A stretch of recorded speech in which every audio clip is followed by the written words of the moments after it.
Hello students. इस video में हम कक्षा 9 के जीव विज्ञान के पहले पाठ जीवन की मौलिक इकाई के बारे में पढ़ेंगे, जिसमें हम काफ़ी टॉपिक पीछे क्लियर कर चुके हैं। जिसे इसमें से जो पीछे का वीडियो था, उस वीडियो में हम 5 कोशिकांग, केंद्रक, माइटोकॉन्ड्रिया, गाल्जी काय, अंतःद्रवी जालिका और राइबोसोम पढ़ चुके हैं। अब यहाँ पे हम 6वां कोशिकांग पढ़ेंगे, जो कि है लाइसोसोम, या इसको कहते हैं लयन काय। लाइसोसोम अंग्रेजी नाम है, लयन काय। ये सिंपल से स्ट्रक्चर होता है, ऐसे इतना होते गोल से। तो जो लाइसोसोम है, इसको खोजने वाले वैज्ञानिक का नाम है क्रिश्चियन डी डुवे। इन्होंने सन 1950 ईस्वी में लाइसोसोम की खोज किया। अब लाइसोसोम की बात करते हैं, तो लाइसोसोम कोशिका के अंदर एक बहुत ही महत्वपूर्ण अंग होता है। अब जैसे कोशिका है, कोशिका में लाइसोसोम, अब ज़्यादा बड़ा दिख रहा है, इसमें अनुसार देखा जाए तो छोटे छोटे लाइसोसोम होते हैं। ऐसे वाले केंद्रक है, फिर माइटोकॉन्ड्रिया होगी और बहुत सारे कोशिकाएं होंगे। तो लाइसोसोम के अंदर होते हैं कुछ पाचक एंजाइम, यानी ये पचाने का कार्य करते हैं। विशेष रूप से अगर कोई कोशिकांग जो फर्जी का पड़ा है, यानी कोई काम नहीं कर रहा है, फर्जी कोशिकांग है, उसको लाइसोसोम जाके खा जाएगा, खत्म कर जाएगा, क्योंकि उसके ऊपर ये अपने पाचक एंजाइमों को छोड़ देगा, तो उसको खा जाएंगे। तो लाइसोसोम एक ये कह सकते हैं कि जो कोई काम नहीं करता उसको डरा के रखता है। वैसे कोशिका का जो मुखिया होता है वो तो केंद्रक होता है, लेकिन सही सही खतरनाक काम यही करता है, जो बाकी के कोशिकांगों को संभाल के रखता है, कि जब भी कुछ गड़बड़ करते हैं उनको निपटा देता है। इसके अंदर बहुत सारे जो पाचक एंजाइम हैं, उनकी वजह से जो भी पाता है अंदर अपने रखता रहता है। तो अपने अंदर जब रखता है, और कभी कभी कुछ विषम परिस्थितियों में ये फट जाता है, और जब ये फटता है तो खुद तो मरता ही है, आसपास के जो कोशिकांग है उनको भी मार देता है। इस प्रकार से वो कोशिका मर जाती है। इसीलिए लाइसोसोम को एक नाम दिया गया है, आत्महत्या की थैली, suicide bag of the cell. तो इसका कारण यही है, क्योंकि इसमें बताते हैं, पूछा जाता है कि लाइसोसोम को आत्महत्या की थैली क्यों कहते हैं, तो यही बताएंगे कि लाइसोसोम के अंदर अनेक पाचक एंजाइम होते हैं, जो अनावश्यक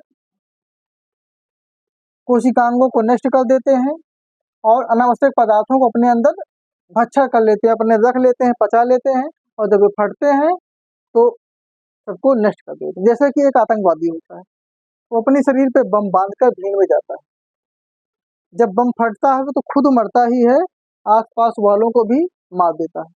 सेम वैसे ही लाइसोसोम यानी लयन काय करता है।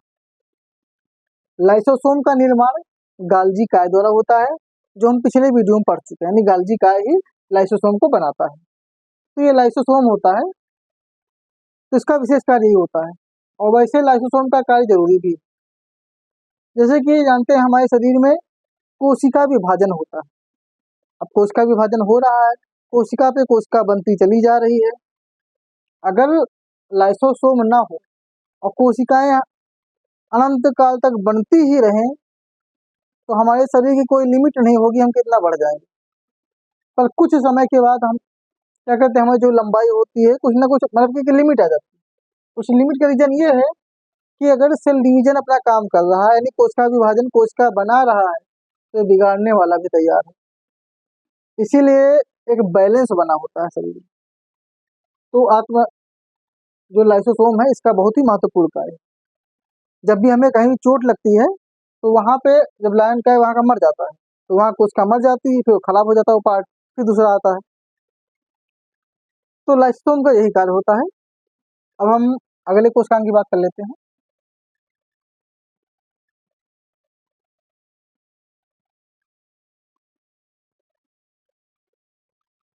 अब इनके बाद बात कर लेते हैं लवक की, जिन्हें कहते हैं प्लास्टिड्स। हाँ एक बात और, ये जो लवक है ये सिर्फ पौधों में होता है, जंतुओं में नहीं, यानी सिर्फ पादप कोशिका में लवक पाया जाता है। लवक को खोजने वाले वैज्ञानिक का नाम है अर्नेस्ट हेकल, जिन्होंने सन 1866 ईस्वी में लवकों की खोज किया। तो लवक भी ऐसे गोल गोल स्ट्रक्चर होते हैं, संरचनाएं होती हैं जो पौधे में पाए जाते हैं। ये पौधों के भागों को विशेष रंग प्रदान करते हैं।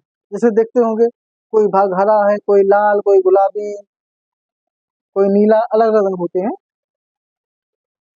तो यहाँ पे जो लवक हैं, लवक 3 तरह के होते हैं। एक होता है वरडी लवक, एक होता है हरित लवक, एक होता है अवरडी लवक। वर्डी लवक इंग्लिश में बोलते हैं क्रोमोप्लास्ट, हरित लवक को बोलते हैं क्लोरोप्लास्ट, अवरडी लवक को बोलते हैं ल्यूकोप्लास्ट। अब समझ लेते हैं होता क्या। वर्डी लवक यानी रंगीन लवक, रंग देने वाले। तो पौधों में हरा के अलावा बाकी जितने भी रंग है, पीला, गुलाबी, लाल, जो भी रंग होता है, चाहे फूल का हो, फल का हो, पौधे किसी भाग का हो, तो हरे के अलावा सभी रंग प्रदान करने वाला लवक होता है वर्डी लवक। लेकिन पौधों का अधिकतर भाग हरा होता है, खासतौर पर पत्तियां। तो पौधों के जो हरे भाग होते हैं वो हरित लवक देता है। तो ये याद रखना कि हरित लवक हरे भाग, हरित लवक के अलावा बाकी जो लवक है वो अन्य रंग, मतलब कि हरित लवक हरा रंग देता है, बाकी अन्य रंग। पर पौधों के कुछ ऐसे भी भाग जिनमें कोई रंग नहीं होता, अवर्डी लवक यानी कि जो रंगहीन पार्ट, जैसे कि पौधों की जड़, अब जड़ों में रंग नहीं होता है। तो यही समझेंगे कि जो वर्डी लवक होते हैं वो रंग प्रदान करते हैं, अवर्डी लवक बिना रंग का रखते हैं, और हरित लवक हरा रंग प्रदान करते हैं। अब संरचना की बात करें तो वर्डी लवक अवर्डी लवक की कोई खास संरचना नहीं होती, बस ऐसे गोल होते हैं।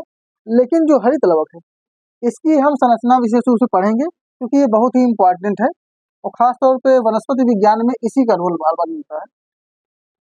तो जो हरित लवक है ये भी एक द्विस्तरीय कोशिकांग है, दोहरी झिल्ली का कोशिकांग है। अब इसके अंदर पट्टी होती है, इसको बोलते हैं पटलिका, ये पटलिका है। इस पटलिका पे ऐसी ऐसी प्लेटें होती हैं रखी हुई, इन प्लेटों कहते हैं ग्रेना, और इनमें जो पदार्थ भरा होता है उन्हें कहते हैं स्टोमा। जब कक्षा 10 में जाएंगे तो जो पहला पाठ पढ़ेंगे प्रकाश संश्लेषण, तो उसमें इस लवक का बहुत ही महत्वपूर्ण रोल रहेगा। बाकी जो झिल्लियां बाहर वाले को बोलते हैं बाह्य झिल्ली या बाह्य कला, अंदर वाले को बोलते हैं आंतरिक झिल्ली या फिर अंतः कला। बाकी इसके अंदर भी खुद का डीएनए होता है, खुद का राइबोसोम होता है।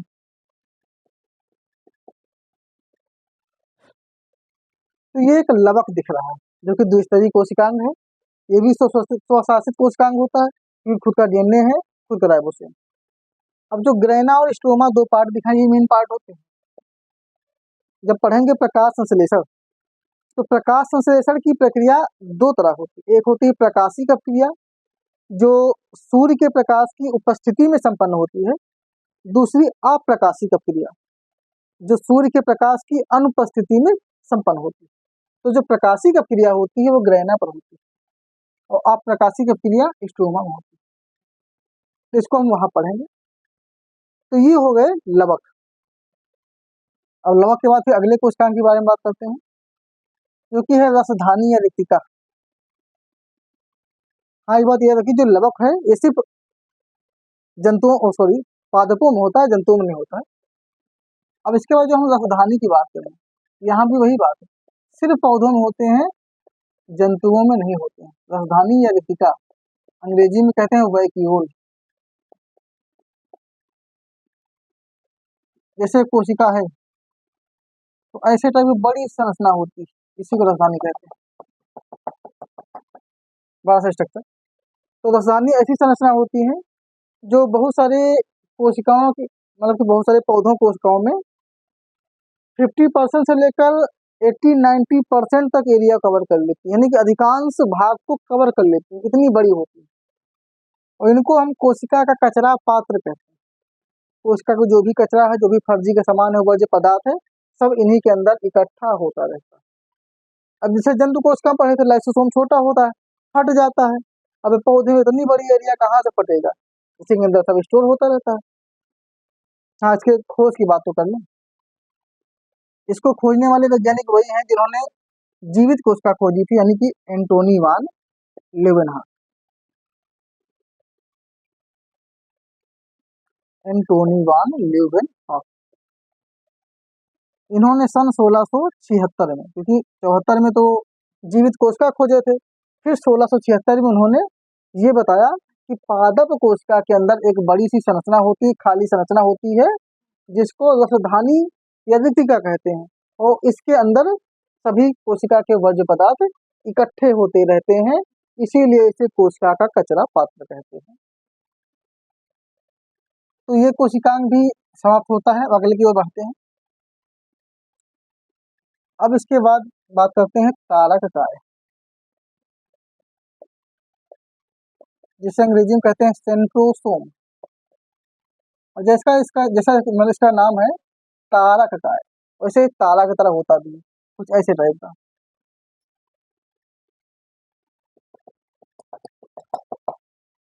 तारक काय। अब तारक काय की खोज करने वाले वैज्ञानिक का नाम है वाल्थर फ्लेमिंग।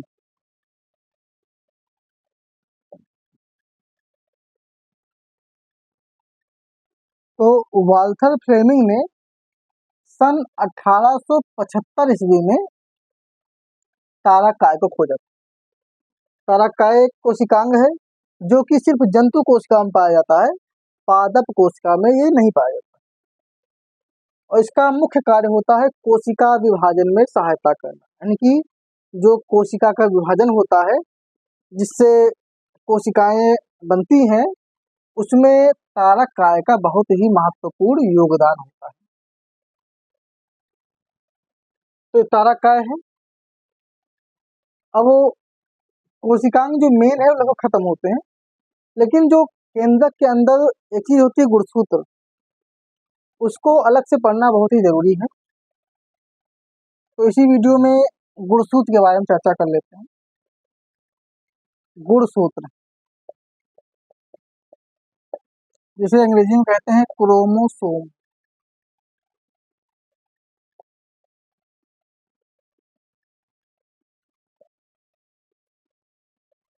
तो गुणसूत्र, गुणसूत्र की खोज करने वाले भी वही साइंटिस्ट हैं, वाल्थर फ्लेमिंग, जिन्होंने सेंट्रोसोम खोजा था।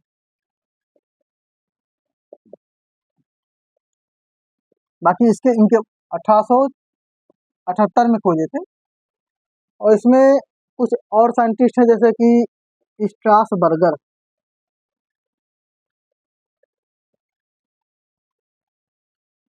और वाल्डेयर, इन लोगों की भूमिका रही है, लेकिन मेन खोजने वाले वाल्थर फ्लेमिंग, इन लोगों की भूमिका रही लेकिन बाद में रही। तो गुणसूत्र को खोजने वाले वैज्ञानिक ये हुए। अब बात करते हैं कि गुणसूत्र है क्या चीज। जैसा कि कोशिका है, कोशिका के अंदर केंद्रक है, केंद्रक में जोड़ी में गुणसूत्र पाए जाते हैं। जैसे हम मानव हैं, अपनी बात करें तो हमारी एक कोशिका के केंद्रक में 46 गुणसूत्र यानी कि 23 जोड़ी गुणसूत्र होते हैं। पर एक गुणसूत्र है क्या चीज। कक्षा 10 में एक पाठ पढ़ेंगे आनुवंशिकता। वो जो आनुवंशिकता है वो इन्हीं गुणसूत्रों पर ही निर्भर है। तो गुणसूत्र का एक चित्र बना देते हैं, फिर समझते हैं गुणसूत्र का क्या है। गुणसूत्र है, हम एक जोड़ा का चित्र बनाते हैं ऐसे टाइप का। ये एक गुणसूत्र हो गया, इधर से ये दूसरा गुणसूत्र, ये गुणसूत्र। तो गुणसूत्र जो बने होते हैं ये प्रोटीन, डीएनए, आरएनए, इनसे बने होते हैं, जिनमें से प्रोटीन की मात्रा अधिक होती है, लगभग 50% होती है, डीएनए लगभग 40%, आरएनए लगभग 10%। तो ये गुणसूत्रों का संगठन, यानी कि इसमें तो ऐसे ऐसे डीएनए जो होते हैं लिपटे होते हैं रस्सी की तरह।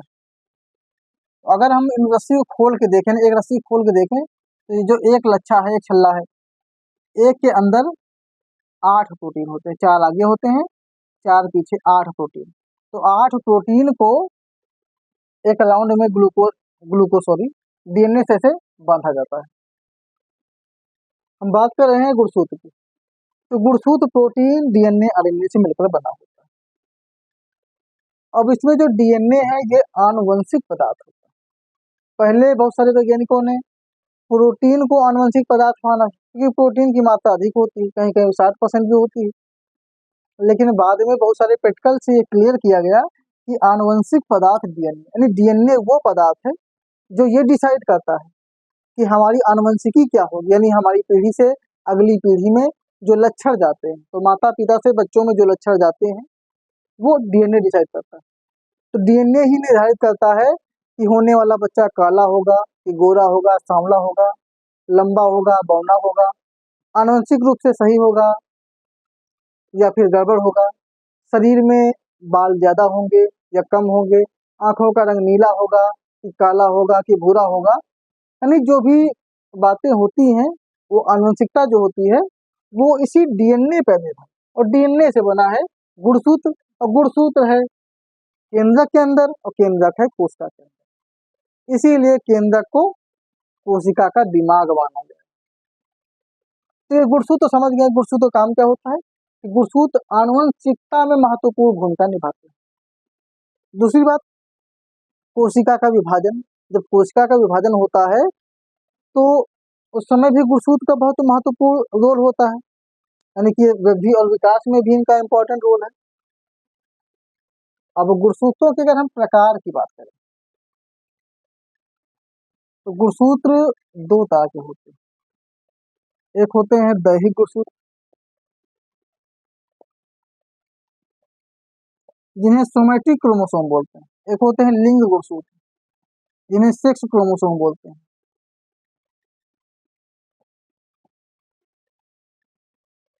तो जो दैहिक गुणसूत्र होते हैं वो देह का निर्धारण करते हैं, यानी कि शरीर कैसा होगा, जैसे भी बताया कि काला गोरा छोटा बड़ा जैसा भी होता है, मतलब शरीर से संबंधित बातें ये दैहिक गुणसूत्र डिसाइड करते हैं। और होने वाले शिशु का लिंग कैसा होगा, यानी वो नर होगा कि मादा होगा। यदि हम मानव कोशिका की बात करते हैं तो मानव कोशिका में कुल 44 दैहिक गुणसूत्र होते हैं, यानी कि 22 जोड़े होते हैं, जबकि लिंग गुणसूत्र 2 होते हैं, यानी कि 1 जोड़ा होता है। अब ये जो 2 गुणसूत्र हैं इसमें से भी नर में अलग होता है और मादा में अलग होता है। नर में होता है XY और मादा में होता है XX। तो अगर हम इनको एक सेट में बनाते हैं तो ये बनेगा नर के लिए 44 + XY और मादा के लिए 44 + XX। तो इस प्रकार से ये हमारे दैहिक गुणसूत्र और लिंग गुणसूत्र होते हैं।